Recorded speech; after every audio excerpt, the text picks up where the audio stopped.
ഞാനീ പറഞ്ഞതാണ്, UDF ഇതിൽ സന്തോഷമുണ്ടോ എന്നുള്ള ചോദ്യമാണ്, ചോദ്യ ചിഹ്നമാണ് ട്വീറ്റിലുള്ളത്, പ്രസ്താവനയല്ല.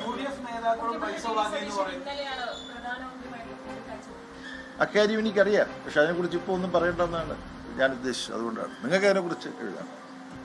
ഈ അന്വേഷണം നടക്കുന്നത് പ്രതിപക്ഷ നേതാവ് പിണറായി വിജയന്റെ മകൾക്കെതിരെയാണ്.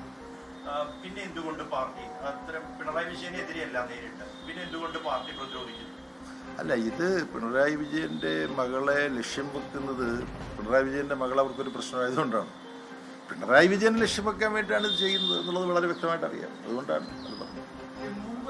കോടിയേരി ബാലകൃഷ്ണന്റെ മകനെതിരെ സമാനമായ റെയ്ഡ് നടന്നിരുന്നപ്പോൾ ഇത്തരത്തിലൊരു പ്രതിരോധം പാർട്ടിയുടെ ഭാഗത്തുനിന്ന് ഉണ്ടായിട്ടില്ല. രണ്ട് നീതിയാണ്, ബിനീഷ് കോടിയേരിക്ക് ഒരു നീതിയും പിണറായി വിജയന് മറ്റൊരു നീതിയും. അല്ല, ആ സമയത്തും പിണറായി വിജയന്റെ മകനെ കോടിയേരിയുടെ മകനെ കോടിയേരി ആക്രമിക്കുന്നതിൻ്റെ ഭാഗമായിട്ടാണ് ഇത്തരത്തിൽ നടപടിയെടുത്തതിനായിരുന്നു പാർട്ടിയുടെ ബോധ്യം. അപ്പോൾ ആ സമയത്ത് പാർട്ടി കോടിയേരിയും ഞങ്ങളെല്ലാം കൂടെ ആലോചിച്ചിട്ട് അത് അത്തരത്തിൽ കൈകാര്യം ചെയ്യട്ടെ എന്ന് തീരുമാനമെടുത്തു. ഇപ്പോൾ പക്ഷേ കോടിയേരിയുടെ മക്കൾക്കെതിരായ ആരോപണം വന്നപ്പോൾ അദ്ദേഹം തന്നെ വാർത്താ സമ്മേളനം വിളിച്ച് മക്കളെ തള്ളി പറയുകയാണ് ചെയ്തത്. അല്ല, അതുമായി ബന്ധപ്പെട്ട് അപ്പോൾ പാർട്ടിയുടെ സംസ്ഥാന സെക്രട്ടറി എടുത്ത കാര്യം ഇത് പാർട്ടിയുമായി നേരിട്ട് ബന്ധപ്പെട്ട ഒരു കാര്യമല്ല, ആ വിലയിരുത്തലാണെന്നുണ്ടായിരുന്നത്. ഇപ്പോൾ വീണ വിജയനെതിരായിട്ടുള്ള ഈ നീക്കം ആരോപണം എന്താണ്, അതിൻ്റെ പെരട്ടിലേക്ക് ഞാൻ പോകുന്നില്ല. ആരോപണം അവിടെ ആ സ്ഥാപനത്തിന് സേവനം ചെയ്യാൻ വേണ്ടിയിട്ട് പ്രൊഫഷണലായിട്ട് നൽകുന്ന സർവീസിനുള്ള മാസം തോറുമുള്ള നിശ്ചിതമായിട്ടൊരു തുകയാണ്. ഒരു കമ്പനിയിൽ റീറ്റനറായിട്ടൊരു വക്കീലിനെ വെച്ച് കഴിഞ്ഞാൽ ആ കമ്പനിയുമായിട്ട് എന്തെങ്കിലും ഔഷധ ബന്ധമുണ്ടെന്നുണ്ടോ? ആ കമ്പനിയിൽ നിന്ന് വക്കീലിൻ്റെ റീറ്റെയിനർ ഫീസ് കിട്ടിക്കഴിഞ്ഞാൽ അതിനകത്ത് പ്രശ്നമുണ്ട്. നിങ്ങളാരെങ്കിലും ഒരു കമ്പനിയുടെ പബ്ലിക് റിലേഷൻ്റെ ചുമതല കൂടെ വഹിക്കുന്നു മാധ്യമപ്രവർത്തനം നടത്തുന്നതിനിടയിൽ, അതിന് ആ പബ്ലിക് റിലേഷൻസ് പ്രവർത്തനം നിങ്ങൾ നടത്തുന്നതിന് നിങ്ങൾക്കൊരു പ്രതിഫലം കിട്ടിയാൽ അതിനകത്ത് വേറെ എന്തെങ്കിലും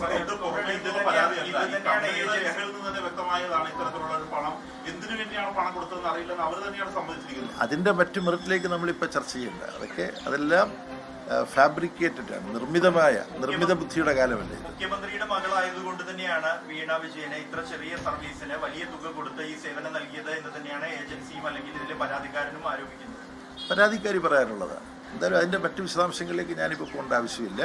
ഇപ്പോൾ CMRL തന്നെയാണ് ഇതിനകത്ത് വേറൊരു പ്രശ്നമില്ല എന്ന് പറഞ്ഞിട്ട് കോടതിയെ സമീപിച്ചത് എന്നുള്ളത് എനിക്കറിയാം. വലിയ തുകകൾ കൈപ്പറ്റിയ, അത് കോഴയായിട്ടല്ലാതെ മറ്റെന്തെങ്കിലും സേവനം കൊടുത്തിട്ടാണോ ഈ രാഷ്ട്രീയ നേതാക്കന്മാർ, ഇപ്പോഴത്തെ സംസ്ഥാന ഗവൺമെൻറ്റിലെ മന്ത്രിസഭയിൽ ഇരിക്കുന്നവർ CMRL എന്ത് സേവനം നൽകിയതിൻ്റെ പേരിലാണ് വലിയ തുകകൾ വാങ്ങിയത്? 2 മന്ത്രിമാരെങ്കിലും. അപ്പോൾ അതാണ് ഗൗരവമായിട്ടാണ്. കോൺഗ്രസിന്റെ നിലപാടനുസരിച്ച് നരേന്ദ്രമോദി സർക്കാരിന്റെ EDയും CBIയും ഒക്കെ രാഷ്ട്രീയ പ്രതികളെ വേട്ടയാടുന്നു. രാഹുൽ ഗാന്ധി ഇക്കാര്യത്തിൽ പിണറായി വിജയന്റെ നടത്തിയ റെയ്ഡിനെ കുറിച്ച് രാഹുൽ ഗാന്ധി അഭിപ്രായം പറയണം എന്നാവശ്യപ്പെട്ടു. അല്ല, രാഹുൽ ഗാന്ധി ഇക്കാര്യത്തിൽ നടത്തിയ അഭിപ്രായ പ്രകടനം ഇതിനകം വന്നു കഴിഞ്ഞല്ലോ. എന്തുകൊണ്ടാണ് പിണറായി വിജയനെ അറസ്റ്റ് ചെയ്യാത്തത് എന്നാണ് രാഹുൽ ഗാന്ധി കേരളത്തിൽ ഒന്ന് ചോദിച്ചത്. അപ്പോൾ അദ്ദേഹത്തിൻ്റെ അഭിപ്രായം ഇതിനകം വന്നു കഴിഞ്ഞു. പുതിയ സംഭവവികാസത്തിൻ്റെ വെളിച്ചത്തിൽ അദ്ദേഹത്തിന് വ്യത്യസ്തമായ വല്ല അഭിപ്രായം ഉണ്ടെങ്കിൽ അദ്ദേഹം വ്യക്തമാക്കുമെന്ന് പ്രതീക്ഷിക്കുന്നു.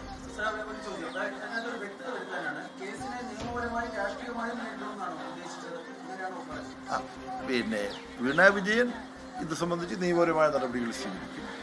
പിണറായിയും പാർട്ടിയുമാണ് ഇതിലൂടെ ടാർഗറ്റ് ചെയ്യുന്നത് എന്നുള്ള യാഥാർത്ഥ്യം അത് ആർക്കും മനസ്സിലാവുന്ന കാര്യമാണ്. അതിൻ്റെ അടിസ്ഥാനത്തിൽ പാർട്ടിയും രാഷ്ട്രീയമായിട്ട് പിണറായി വിജയനെയും പാർട്ടിയും പ്രതിരോധിക്കാനും പിണറായി വിജയൻ്റെ മകളായിപ്പോയി എന്നതിൻ്റെ പേരിൽ വീണ വിജയനെതിരായിട്ട് നടക്കുന്ന ഈ ആക്രമണം കേന്ദ്ര ഗവൺമെൻറ് ഉപയോഗിച്ചുകൊണ്ട്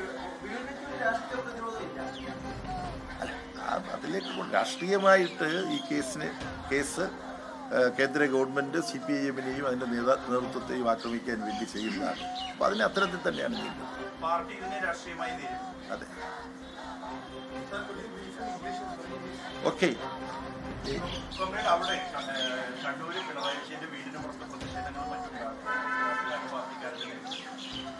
അതറിഞ്ഞിട്ട് ഞങ്ങളിപ്പം ഒരു മീറ്റിങ്ങിലേക്ക് പോകണം. എനിക്ക്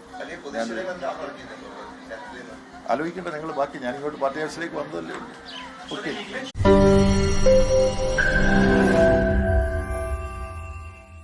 ലോകത്തെവിടെയായാലും ഏത് സമയത്തും 24 വാർത്തകളും ഓഗ്മെന്റഡ് റിയാലിറ്റി പാക്കേജുകളും എക്സ്പ്ലെയിനറുകളും വിശദമായി കാണാൻ ഞങ്ങളുടെ യൂട്യൂബ് ചാനൽ നിങ്ങൾക്ക് സബ്സ്ക്രൈബ് ചെയ്യാം.